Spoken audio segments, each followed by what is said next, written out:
السلام علیکم ورحمۃ اللہ وبرکاتہ۔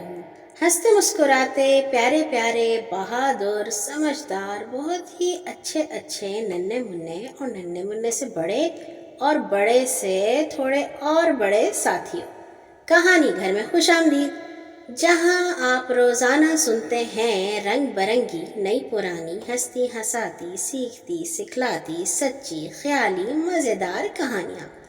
اور کہانی سننے سے پہلے سارے کام اچھے طریقے سے مکمل کر لیتے ہیں، یعنی کہ اگر اسکول کا کوئی کام ہے اور اگر کسی بڑے نے آپ کو کچھ کہا ہے اور اگر آپ نے کسی کی کوئی مدد کرنی ہے، کسی آپ کے بہن بھائی کو یا دادی کو یا دادا کو یا چچا چچی کو آپ کی مدد کی ضرورت ہے تو وہ آپ نے کر لی ہے، اور آپ نے نمازیں بھی پڑھ لی ہیں اور آپ نے قرآن کا سبق بھی پڑھ لیا ہے، اور جہاں آپ بیٹھ کے کہانی سن رہے ہیں وہ جگہ اچھی طرح صاف ستھری ہے اور ہر چیز اپنی جگہ پہ رکھی ہے۔ ایسے نہیں کہ آپ نے اپنے سارے کھلونے اٹھا کے اگلے کمرے میں پھینک دی اور اپنی جگہ صاف ستھری کر لی، پورا گھر صاف ہونا چاہیے۔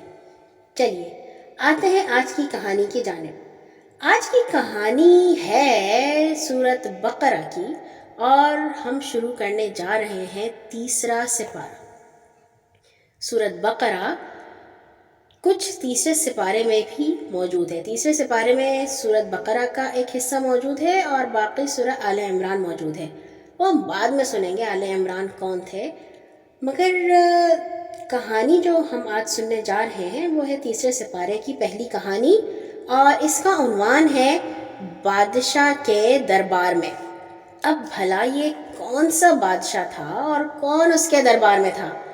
آپ کو یاد ہوگا کہ کچھ دن پہلے ہم نے کہانی سنی تھی کعبہ کی تعمیر کیا تھا حضرت ابراہیم علیہ السلام نے، اور اللہ تعالیٰ نے کہا تھا کہ ابراہیم جو ہیں وہ ہر امتحان میں بالکل پاس ہو گئے اور ان کو 100% نمبر ملے ہیں۔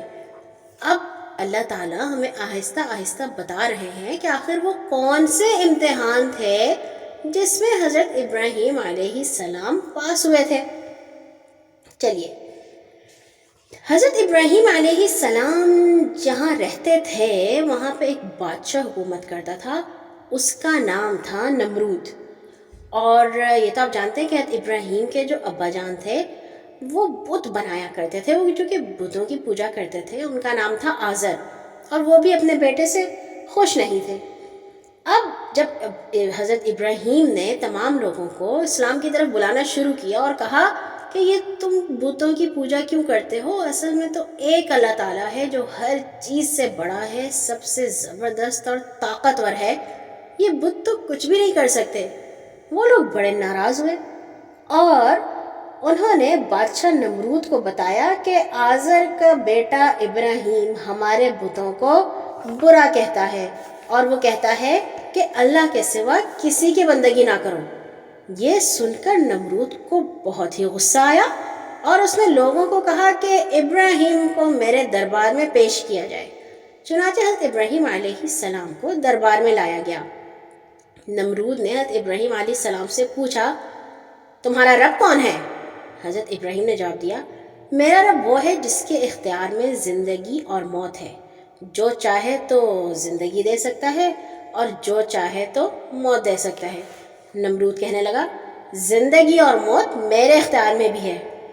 اس کے بعد کہتے ہیں کہ بادشاہ نے اپنا اختیار دکھانے کے لیے 2 قیدی منگوائے، ان میں سے ایک نے کسی کو قتل کیا تھا اور دوسرا بے گناہ تھا۔ نمرود نے پہلے کو چھوڑ دیا جس نے قتل کیا تھا اور دوسرے بے گناہ کو مروا ڈالا اور کہا، دیکھا، ایک کو میں نے زندگی دی اور دوسرے کو مار دیا۔ حضرت ابراہیم علیہ السلام نے دل میں کہا کہ یہ عجیب بے وقوف ہے، زندگی اور موت کے اختیار کا مطلب بھی نہیں سمجھتا۔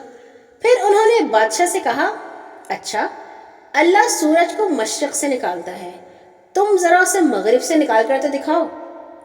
یہ سن کر نمرود ہکا بکا رہ گیا اور کوئی جواب ہی نہ دے سکا۔ اب جب اس کو کوئی جواب دینا ہی نہ آیا تو اس نے حکم دیا کہ ابراہیم کو قید کر دیا جائے۔ چنانچہ وہ 10 دن تک قید خانے میں رہے، پھر بادشاہ اور اس کے وزیروں نے فیصلہ کیا کہ ابراہیم علیہ السلام کو زندہ جلا دیا جائے۔ قوم کے لوگوں کا بھی یہی فیصلہ تھا۔ کہتے ہیں کہ ابراہیم کے باپ نے خود ان کا مقدمہ بادشاہ کے دربار میں پیش کیا، اور جب بادشاہ اور حضرت ابراہیم کی وہ گفتگو ہوئی جو ہم نے سنائی ہے، تو اس کے بعد بادشاہ نے کہا کہ ان کو آگ میں ڈال دیا جائے، اور جب حضرت ابراہیم کو آگ میں پھینکا گیا۔ یہ ایک دوسری کہانی ہے، یہ ہم آپ کو سنائیں گے جب ہمیں اللہ تعالیٰ قرآن میں یہ والی کہانی سنائیں گے کہ حضرت ابراہیم کو جب آگ میں ڈالا گیا تو پھر کیا ہوا۔ ننھے ساتھیوں، حضرت ابراہیم کی کہانی کے ساتھ آج ہم سنیں گے ایک اور بھی کہانی، اور وہ کہانی قرآن میں تو نہیں ہے، مگر وہ ایسی کہانی ہے جس کی وجہ سے قرآن میں ایک بہت ہی اہم آیت نازل ہوئی، جس کو کہتے ہیں آیت الکرسی۔ اور مجھے یقین ہے کہ کہانی گھر کے جتنے بھی اچھے اچھے پیارے پیارے بہادر ساتھی ہیں وہ سب آیت الکرسی جانتے بھی ہیں، اور بہت سے بچوں کو یاد بھی ہوگی جو رات کو سونے سے پہلے پڑھتے ہوں گے۔ بھلا آیت الکرسی کی کیا کہانی ہے، یہ ہم سنتے ہیں۔ پیارے نبی صلی اللہ علیہ وسلم کے ایک صحابی تھے، ان کا نام تھا ابو ہریرہ رضی اللہ تعالیٰ عنہ۔ وہ بتاتے ہیں کہ نبی صلی اللہ علیہ وسلم نے مجھے رمضان کے فطرانے کی حفاظت کرنے کو کہا۔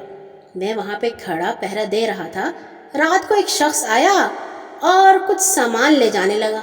میں نے اسے پکڑ کر کہا کہ میں یہ معاملہ نبی صلی اللہ علیہ وسلم تک لے کے جاؤں گا۔ وہ کہنے لگا مجھے چھوڑ دو، اس لیے کہ میں محتاج ہوں، میرے چھوٹے چھوٹے بچے ہیں اور مجھے بہت ضرورت ہے۔ تو میں نے اسے چھوڑ دیا۔ جب صبح ہوئی تو نبی صلی اللہ علیہ وسلم فرمانے لگے ابو ہریرہ، رات والے قیدی نے کیا کیا؟ وہ کہتے ہیں کہ میں نے کہا اے اللہ تعالیٰ کے رسول صلی اللہ علیہ وسلم، اس نے بہت ہی فقر و فاقے اور اپنے خاندان اور شدید قسم کی ضرورت کی شکایت کی، تو میں نے اس پر ترس اور رحم کھاتے ہوئے چھوڑ دیا۔ نبی صلی اللہ علیہ وسلم کہنے لگے اس نے جھوٹ بولا ہے، وہ دوبارہ بھی آئے گا۔ تو مجھے علم ہو گیا کہ نبی صلی اللہ علیہ وسلم کے کہنے کے مطابق وہ دوبارہ بھی لازمی آئے گا۔ میں نے دھیان رکھا، وہ دوبارہ آیا اور سامان اکٹھا کرنے لگا۔ میں نے اسے پکڑ کر کہا کہ میں یہ معاملہ نبی صلی اللہ علیہ وسلم تک لے جاؤں گا۔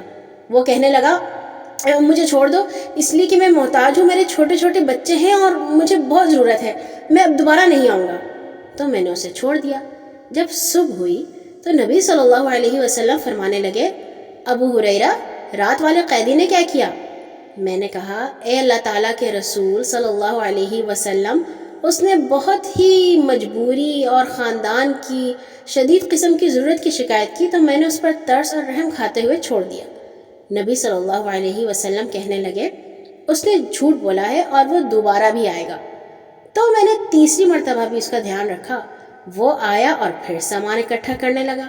اب میں نے اسے پکڑ کر کہا کہ میں یہ معاملہ نبی صلی اللہ علیہ وسلم تک لے جاؤں گا، یہ تیسری اور آخری بار ہے، تم کہتے ہو کہ نہیں آؤں گا، پھر آ جاتے ہو۔ وہ کہنے لگا مجھے چھوڑ دو، میں تمہیں کچھ ایسے الفاظ سکھاتا ہوں جس سے اللہ تعالیٰ تمہیں فائدہ دے گا۔ میں نے کہا وہ کون سے کلمات ہیں؟ وہ کہنے لگا کہ جب تم اپنے بستر پر آؤ تو آیت الکرسی پڑھو، اللہ لا الہ الا هو الحی القیوم۔ جب یہ پوری پڑھ لو گے تو اللہ تعالیٰ کی طرف سے تمہارے لیے ایک پہرے دار محافظ مقرر کر دیا جائے گا، اور صبح تک شیطان تمہارے قریب بھی نہیں آ سکے گا۔ تو میں نے اسے چھوڑ دیا۔ جب صبح ہوئی تو نبی صلی اللہ علیہ وسلم نے پھر پوچھا ابو ہریرہ، رات والے قیدی نے کیا کیا؟ میں نے کہا اے اللہ تعالیٰ کے رسول، اس نے مجھے کچھ ایسے الفاظ سکھائے جن کے بارے میں اس کا خیال یہ تھا کہ اللہ تعالیٰ ان الفاظ سے مجھے فائدہ دے گا، تو میں نے اسے چھوڑ دیا۔ نبی صلی اللہ علیہ وسلم کہنے لگے وہ الفاظ کون سے ہیں؟ میں نے کہا اس نے مجھے یہ کہا کہ جب تم اپنے بستر پر آؤ تو آیت الکرسی پڑھو، اللہ لا الہ الا هو الحی القیوم، اور اس نے مجھے یہ کہا کہ یہ مکمل پڑھنے پر اللہ تعالیٰ کی طرف سے تمہارے لیے ایک محافظ مقرر کر دیا جائے گا، اور صبح تک شیطان تمہارے قریب بھی نہیں آ سکے گا۔ اور صحابہ کرام تو خیر و بھلائی کے کاموں میں بہت ہی زیادہ آگے تھے۔ تو نبی صلی اللہ علیہ وسلم کہنے لگے تمہارے ساتھ تو اس نے سچی بات کی ہے لیکن وہ خود جھوٹا ہے۔ ابو ہریرہ تمہیں یہ علم ہے کہ تم 3 راتوں سے کس کے ساتھ بات چیت کر رہے تھے؟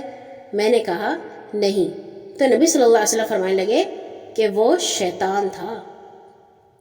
دیکھا آپ نے، شیطان جو تھا اس کو نبی صلی اللہ علیہ وسلم سے اتنا ڈر لگتا تھا، اس نے کہا کہ بجائے کہ میں ان کے سامنے جاؤں اور وہ مجھے ڈانٹے، اس نے سچ بات بتا دی۔ اس نے کہا اگر آپ یہ روزانہ رات کو پڑھیں گے آیت الکرسی تو پھر میں بالکل بھی اس کے پاس نہیں جا سکتا، میں اس کے قریب بھی نہیں ہو سکتا جو رات کو آیت الکرسی پڑھ کر سوتا ہے۔ دیکھا، یہ تھی ایک جھوٹے آدمی کے سچ کی کہانی۔ شیطان تو جھوٹا ہے نا، لیکن ایک بار اس نے سچ کہہ دیا تھا۔ تو مجھے امید ہے کہ جو کہانی گھر کے اچھے سے ساتھی ہیں وہ آیت الکرسی یاد کر رہے ہوں گے، اور کافی بچوں کو یاد بھی ہو چکی ہوگی۔ اس بار رمضان میں آپ سوچ لیجئے کہ آپ نے کوئی رات ایسی نہیں گزارنی کہ آپ آیت الکرسی پڑھ کے نہ سوئیں، ٹھیک ہے؟ کل آئیں گے ایک اور نئی کہانی کے ساتھ انشاءاللہ۔ سونے سے پہلے اپنے لیے اور تمام مسلمانوں کے لیے دعا کرنا مت بھولیے گا۔ اللہ حافظ۔